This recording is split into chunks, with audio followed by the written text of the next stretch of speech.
नमस्कार दोस्तों, welcome to my YouTube channel. आज मैं आपको बताता हूँ वेनेजुएला के प्रेसिडेंट के बारे में, जिसके बारे में खबर पूरी दुनिया में फैली हुई है और न्यूज़ चैनल इसको चलाकर अपनी टीआरपी भी बढ़ा रहे हैं। चलते हैं बिना देरी किए हुए वीडियो पर। निकोलस मदुरो, एक ऐसा नाम जिसने दुनिया को दिखाया कि सत्ता तक पहुंचने का रास्ता कितना लंबा और विवादों से भरा हो सकता है। इनका जन्म और शुरुआती जीवन जानते हैं। निकोलस मदुरो मोरस का जन्म 23 नवंबर 1962 को काराकस, वेनेजुएला में हुआ। उनका परिवार मध्यम और मेहनतकश वर्ग से ताल्लुक रखता था। उनके पिता एक ट्रेड यूनियन से जुड़े थे, जिसका असर मदुरो के विचारों पर बचपन से ही पड़ा। मदुरो ने उच्च शिक्षा पूरी नहीं की, लेकिन उन्हें किताबें पढ़ने, राजनीति समझने और समाज के मुद्दों पर बहस करने का शौक था। युवावस्था में उन्होंने बस ड्राइवर की नौकरी शुरू की और काराकस मेट्रो बस सेवा में काम किया। मजदूर आंदोलन और राजनीति की शुरुआत के बारे में बात करें तो वो बस ड्राइवर रहते हुए मजदूर यूनियन से जुड़ गए। वे मजदूरों के हक के लिए आवाज उठाने लगे।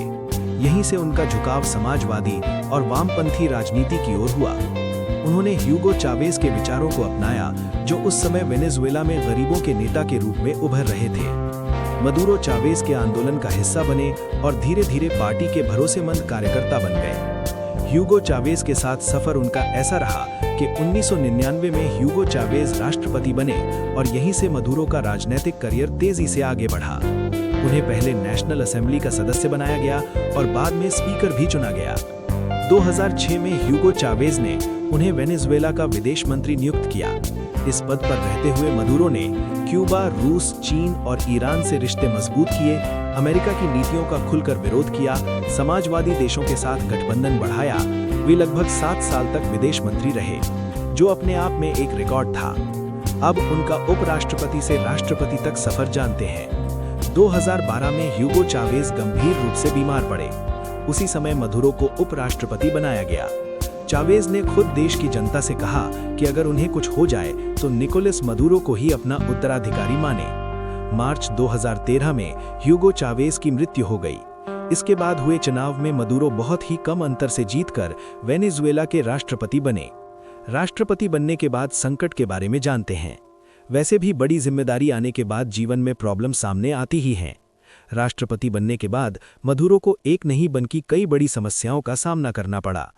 देश में तेल की कीमतें गिर गईं, सरकार की आय कम हो गई, महंगाई बेकाबू हो गई, लोगों को खाने, दवाइयों और पेट्रोल की भारी कमी होने लगी। धीरे धीरे हालात इतने खराब हो गए कि लाखों लोग देश छोड़कर दूसरे देशों में पलायन करने लगे। विरोध प्रदर्शन और अंतर्राष्ट्रीय विवाद। मदुरो सरकार के खिलाफ देश भर में भारी प्रदर्शन शुरू हो गए। कई लोगों ने उन पर तानाशाही, चुनाव में गड़बड़ी, विपक्ष को दबाने जैसे आरोप लगाए। 2019 में विपक्षी नेता जुआन गवाइदो ने खुद को अंतरिम राष्ट्रपति घोषित कर दिया। अमेरिका और कई यूरोपीय देशों ने उनका समर्थन किया, लेकिन मदुरो को सेना, रूस, चीन, क्यूबा का समर्थन मिला और वे सत्ता में बने रहे। अमेरिकी प्रतिबंध और मदुरो का पक्ष। मदुरो का कहना है कि वेनेजुएला की खराब हालत के लिए अमेरिका के आर्थिक प्रतिबंध, विदेशी साजिश, तेल उद्योग पर दबाव जिम्मेदार हैं। उनका दावा है कि वे गरीबों और मजदूरों के हक के लिए लड़ रहे हैं और समाजवाद को बचा रहे हैं। उनके निजी जीवन को जानते हैं। निकोलस मदुरो की पत्नी सिलिया फ्लोरेस भी एक राजनेता हैं और नेशनल असेंबली की सदस्य रह चुकी हैं। मदुरो को किताबें पढ़ना, इतिहास समझना और लंबे भाषण देना पसंद है। अब आज की स्थिति को जानेंगे।